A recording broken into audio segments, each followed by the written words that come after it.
Bill de Blasio's first major speech since his inauguration was carefully staged.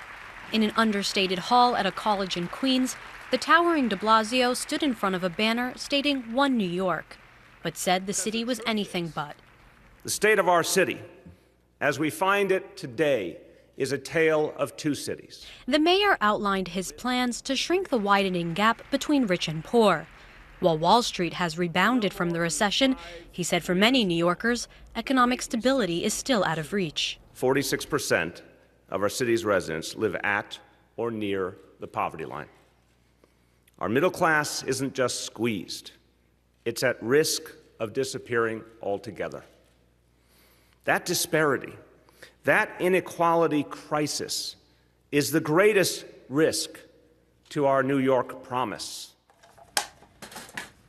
Kathy Smolensky owns a store near the de Blasio home and has known the family for 7 years.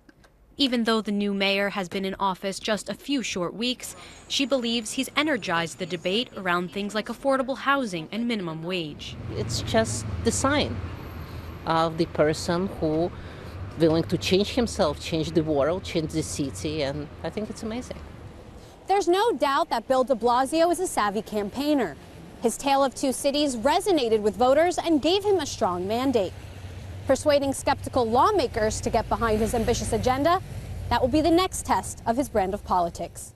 Analyst Bill Cunningham says pushing through his plans will not be straightforward. The city does not have the authority to raise its own income tax, change the sales tax.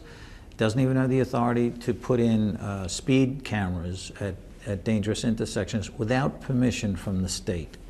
And so for the mayor to get his premier issue, which is universal pre-kindergarten for children in the city, he needs permission from the state of New York to do it. I, Bill de Blasio. Since his inauguration, politicians have been looking to see whether Bill de Blasio's policies will succeed.